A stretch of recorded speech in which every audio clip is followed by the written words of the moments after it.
Hi, and welcome to the Empirical Storytellers podcast. This is the show where I interview extraordinary people working at the intersections of data, AI, and leadership. And today I'm excited to be sitting down with Daniel Thomassin. He is an entrepreneur and co-founder of a recruitment firm called TekRek. And they specialize in placing tech and data focused roles, such as a data scientist or an AI engineer. I've worked with Daniel and he knows this space really well. And so I'm really excited to sit down and hear his thoughts on the current hiring landscape, the impact of AI, both for employers and candidates, and to hear his general advice for employers who are looking to hire data or tech talent today. So let's jump straight in. Daniel, thanks so much for joining the conversation today. I'm really interested to talk to you because you're kind of working on the front lines of recruitment and hiring in the tech and data space. And so obviously you run your own tech and data recruitment company called TekRek. And we're going to get into that later on. I want to talk about your perspectives and what you're seeing on the front lines of hiring. But before we get into that, do you just want to tell us a little bit about your backstory and your professional journey? Like, how did you get into recruitment and hiring? Thanks for asking, Stephen. In fact, I didn't start my career within recruitment. I started working for an education startup in a marketing client liaison capacity. I then transitioned to Hayes in Hong Kong, where I'd worked there for roughly 3 years before moving back to Canada and being with Hayes here for a short stint. And then afterwards, that's when I started TekRek in 2020. For me, especially on that data and AI front, that was really the thesis of TekRek. So when me and my business partners started our firm, we wanted to focus exclusively within data recruitment. We truly believed that AI machine learning was going to be the future, and we kind of knew that Toronto was going to be a great breeding ground for talent. So for us, that's kind of why we started the business here and in this space specifically. Now, I think the elephant in the room is AI, generative AI, large language models. Mhm. And I do a lot of career counseling and resume reviews for people that work in the data field, from entry level roles to mid level roles. And the sense that I get over the last like 2, 3 years is that it's gotten really hard for candidates. The thing I keep hearing now is like the numbers game. You've got to put out hundreds of applications to land interviews and get that eventual offer. And what I'm also hearing on the employer side is that lots of companies are now dealing with the stress of getting like 1,000 or 10,000 applications. So screening is a real challenge today. So I want to get your perspective on that. The first thing I want to ask though is, like, generally speaking, when it comes to the role of generative AI for the field of recruitment, are you bearish or are you bullish, and why? For me, I'm probably leaning on the bullish side of things, if I can be honest, but I generally believe that with this technology, like you say, like old challenges are going to be relieved. Some of the things that recruiters hated doing or that we're kind of not naturally good at, like database management and capturing conversational data, like with the new AI tools that we have today, all of that data is being captured and utilized in a much more efficient way. At the same time, there's more new challenges as well. Like to your point, now when we post a job, we're getting hundreds of more applicants, and trying to screen them has also become a lot harder because everybody's basically putting their resume into an AI agent to make their resume exactly tailored for the job that they're applying to, right? So you're reading this resume, it looks perfect on paper, but then when you speak to them about those specific projects, well, it turns out that 80% of their role was actually doing something kind of different. So I think these new problems are going to emerge as well. So bullish or bearish, like it's it's fluid, I'd say. And I think for agency recruiters, that's a natural mindset to have, because from an agency perspective, whether we're in a candidate driven market or a business driven market, each one presents their own challenges and opportunities. And I think AI is going to kind of be similar in that space. So that's really interesting. The thing that you said that I find fascinating is that what you're seeing in some cases is a difficulty in screening because candidates are essentially over optimizing their resume to the job description. And Mhm. I'm sure it's still like a reflection of their skill set, but essentially the resume is so tailored to the role that it's creating some difficulty for you to really assess what Mhm. they're actually doing. How often are you seeing this? Like when you get 50 resumes for a job post, Like, how many do you suspect have been like run through generative AI to like over optimize to the job description? And the second question is like, how are you dealing with that? Like, have you had to change your approach or methodology to screen applications? Yeah, I I think everyone is now, to be quite frank with you, and it's very funny as well because I'll speak to candidates today and see like, okay, well, you might be good for job A, and you're probably also good for job B. So I'll send them both job descriptions, and they'll send me back two resumes, and like the resumes are kind of different, to be quite honest with you. Obviously, they've done this type of work, but they've clearly taken the time to edit it in a way that makes it a lot more applicable. And I think that's always been a natural thing for people to do, but we can just do it way faster now, right? I think the core principles around recruitment are still pretty similar though, because at the end of the day, at least from an agency side, you want to build an ideal candidate profile, and that ideal candidate profile will take into account your industry knowledge, your role, maybe a specific project that you're working on, right? And if you understand your market well enough, you'll be able to pick through candidates very, very quickly. Even if people hundreds are applying, you can kind of tell based on like the company that they're working at or the duration they've been in their role that maybe they're not going to be the right fit. So you don't necessarily have to dive into those secondary points right away. And I'd say like a really skilled recruiter can get a sense on a profile probably within the first 10 seconds whether they're going to be a good fit for the role.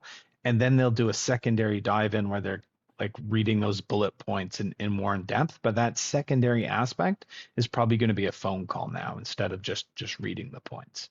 Right. And I wanted to ask about like the role of the human touch. So I imagine as an external recruiting company, as in you're not the in Mhm, part of the internal hiring team, mhm. your part of your job is to find and kind of cultivate a network of potential candidates. At what stage does that human screening process enter into it for you?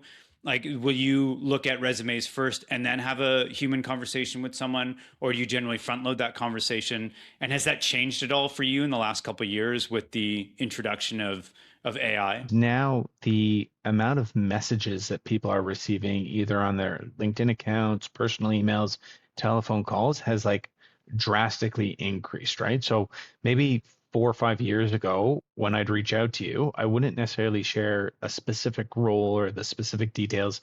I'm more looking to have a conversation about your career trajectory.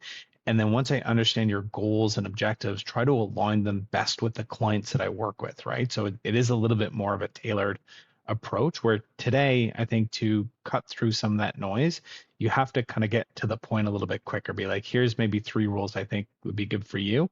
And then people respond back like yay, nay.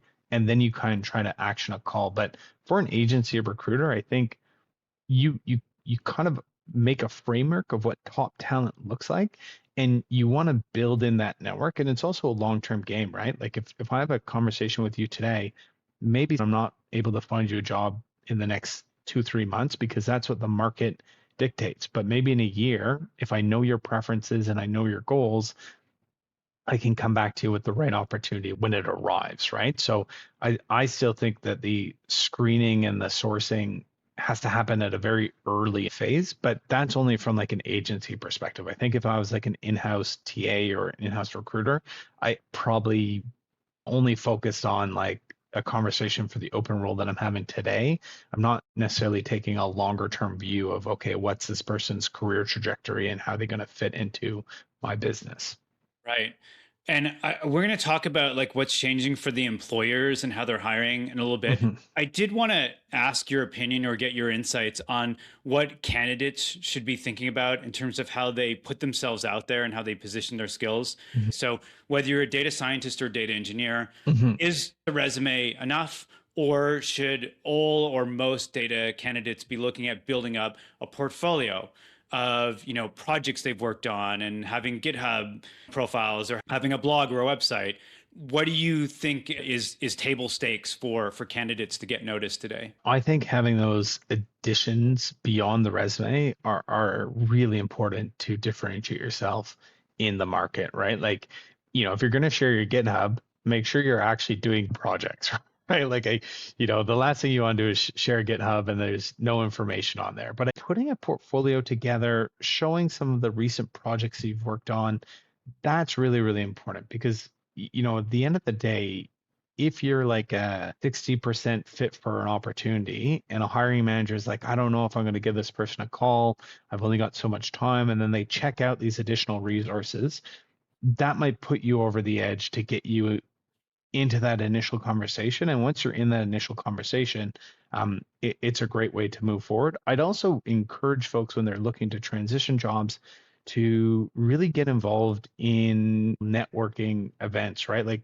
go to live in-person events, Right. participate in data competitions, be present in the industry, because I think with all of this additional noise in the market, people still hire a lot through referrals and network, right? And having a good referral makes a world of difference, right? So I think it's doing these things in addition to the resume will help people when they're looking to transition into a new role. Over the last 6 months, have you seen any notable trends in the types of roles, specifically types of data roles that employers are Mhm. looking for? One of the most interesting charts that I found, especially on like roles that are going to be really affected by AI. So these are your software engineering positions, customer service positions. Since the advent of like ChatGPT and these OpenAI models, for folks under 25 years old, right? So engineers, data engineers under 25 years old, the amount of job postings that you're seeing for that category, so junior engineers, are down 20% within the last 2 years. Those in like the intermediate level, senior level, like or intermediate, maybe like 24 to about 30 years of age, those are down 5%.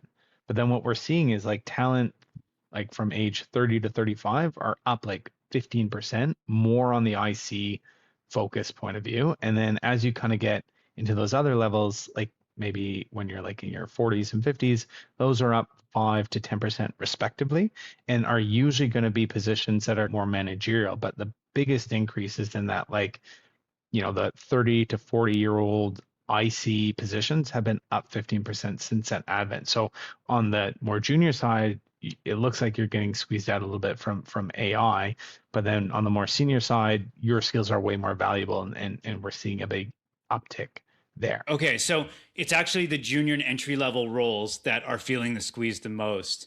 Mhm. But you're actually seeing the greatest uptick in those mid level IC. Senior staff, yeah. Right. Okay. Interesting. And are those stats, are they North America relevant, or is it more Canadian focused? That was more North American relevant. Like when we dive into the local Canadian market, some trends that we're seeing on engineering hiring. So last year, 2025, we actually saw an increase in engineering hiring up 19% from the year previously in 24. Now, 24 was like a notably slow year.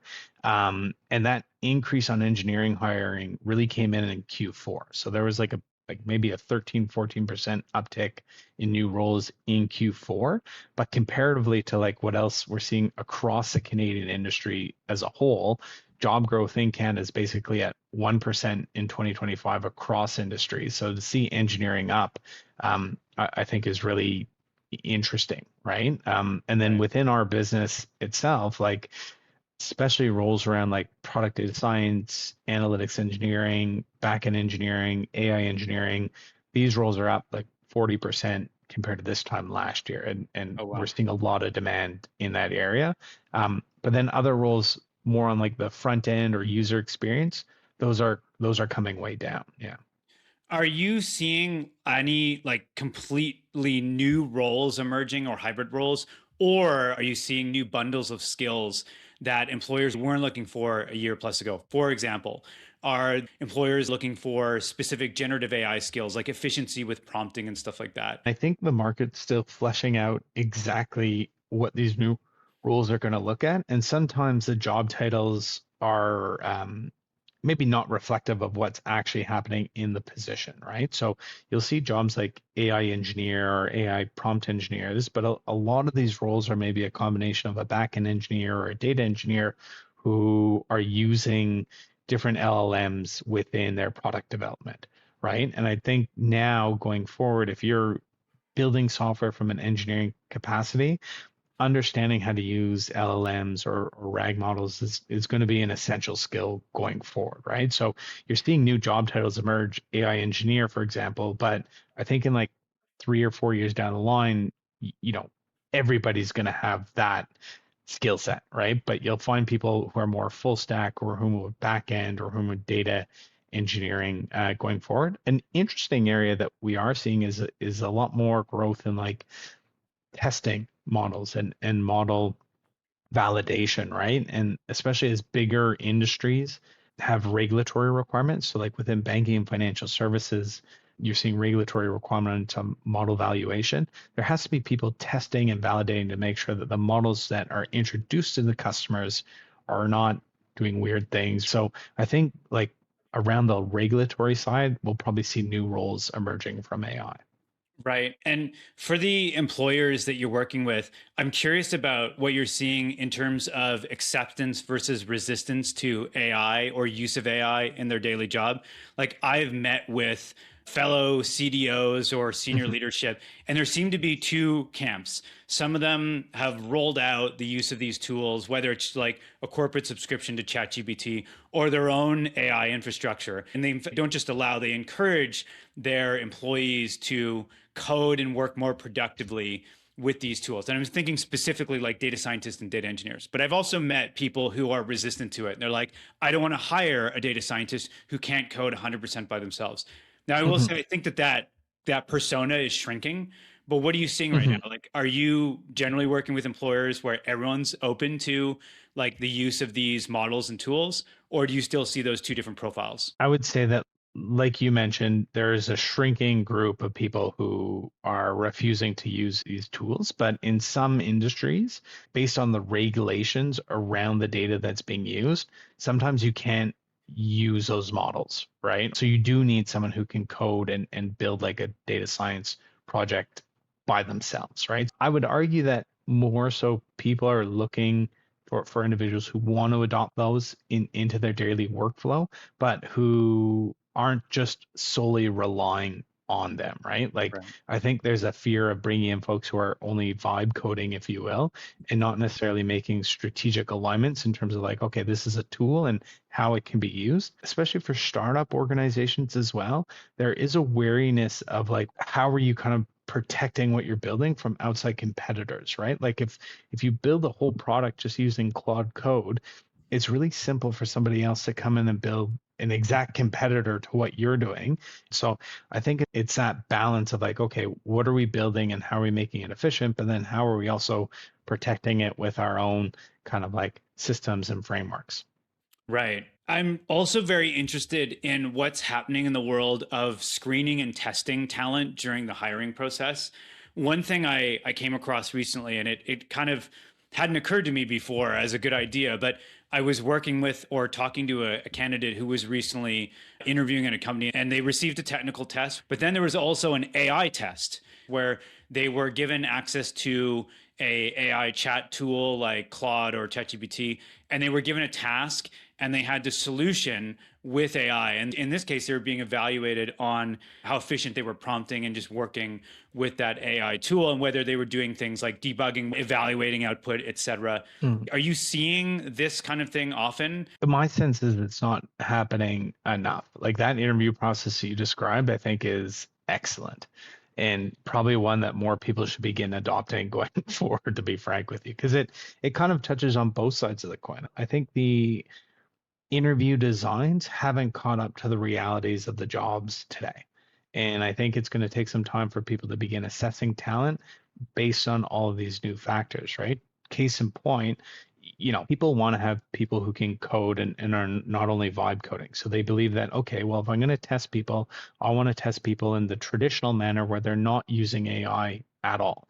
So we're going to run the interview process like we did back in 2021, and we're going to see how they do. And if they pass, great, they're in, right? But if that company is also using different AI products to produce their code, how is that assessing if the person can come in and actually do the job? It's really not, right? In the real world, when you're actually doing the job, you've got all these tools at your disposals, and you'd be foolish not to use them, right? Because you're not being productive enough, right? So I think when you come into new interview processes, you want to be really clear with the employer, like what's expected and what's being tested. And then for employers, I would advocate of trying to do a little bit of A and B, right? Like having a more traditional testing framework, whether it's like a leak code or a peer programming session, and then also an AI based question where you can have people share their prompts and their reasoning and their debugging skills almost like a project, right? It's not so much about the answer that you come up to the at the end, but like how you got to the answer in your workflow processes. I think that's probably going to be the way that that should be evaluated in the future, but nobody nobody's quite there yet, Stephen. Like, this company that you described is seems to be kind of leading the pack. Now, I guess we've talked about the changing dynamics in screening, a little bit in testing. Are there any other things you've noticed kind of change over the last like year in terms of how companies are looking for hiring and onboarding data related talent? I think what AI has been able to do is it allows companies and firms to begin building internal tools that are more customized and personalized for their internal business that can replicate a lot of what SaaS companies were able to do in the past, right? So the value of data talent, the value of software engineering talent is not necessarily going down, but it may be dispersed in a different way. And there may be more opportunities with like maybe non-traditional tech companies that are looking to build internal tools that at a reduced cost, right? So I think that's one of the things that I'm seeing in the market right now, but it's still very, very early days. And I don't know if the market is fully adjusted to the changing landscape of Gen AI. Right. And are there any major pain points or just challenges that you're seeing employers face now when it comes to hiring data talent? And I think the startup scene is its own thing. Mhm. But when I think about like enterprise, bigger corporates, Mm. where are you seeing bigger pain points or challenges there? We have a couple big enterprise clients in the financial service sector. So these are more traditional businesses, not on the tech side. And for them, they're looking for resources who can meet their technical stack demands. And oftentimes, these aren't going to require them to be using things like agentic AI for their coding, and they're not going to be building agentic products. And as a result, for them to attract talent, talent believes that this is the future. So everybody wants to work in this area. And if you're coming with opportunities that don't provide access to that, it makes it really hard for people to say, well, this is going to be a good choice for my career. So I'm going to go and join this bank or this insurance firm or this manufacturing company. That they want to be working with the most up-to-date products, right? So I think that that's kind of a challenge that I'm seeing in the market for hiring data talent is that if you're not having people work with the most up-to-date technology, people are fearful that they're going to be left behind. That's interesting. The last question I wanted to get to was just any tips or advice you have for employers, the ones that are not working with TekRek yet. What advice do you have for them for hiring more effectively in 2026? Again, particularly when it comes to tech or data talent. Mhm. I would say that within today's market, you want to have a very clear understanding of what you're looking for and a well-defined interview process, right? One that's not overly convoluted. I think there was a trend in like 21, 22 to have these 5, 6, 7 step interview process. And the result is you end up losing talent because it's taking too long, right? So I would say really understanding maybe the top 3 or 4 requirements of the role, design an interview process that effectively tests those skill sets, whether it's like, introduction conversation, peer programming, an AI assessment, like basically a sales call at the end where you're pitching your role to individuals. I think that's the best way to kind of source talent. And then also as a hiring manager, try to get your voice out there for key themes in your industry, right? I think now, especially for people coming into the business, the person that they're working under and the types of projects that you're going to be working on is becoming increasingly more important, right? So if you're a hiring manager, being able to vocalize that either through LinkedIn posts, networking events, speaking engagements, I think that's going to be a big differentiating factor for attracting top talent into your business. Okay, that's very interesting. So the second point there was kind of the putting the honest or the importance of the hiring manager or someone on the hiring team, engaging more online and contributing to discourse. Is that something that you're seeing employers or the people that you're working with doing more often now? I think it's a struggle because it comes unnaturally for a lot of people. But the way that I think about it is always trying to strengthen your network, right? Like if we go back to one of the points we made earlier is like that referral and that network effect is really, really critical, right? Especially now that there's way more applicants, way more rejections, way more noise. Trying to put in pillars of what a good network looks like is going to be really, really, really important. So by having those engagements, that those are kind of the foundations of a network build. Yeah. Daniel, thank you so much for joining the podcast today. It was really insightful hearing you talk about, the industry and what's changing. So thank you so much for coming on. Perfect. No, it was a blast, and I hope we get to do it again in the future.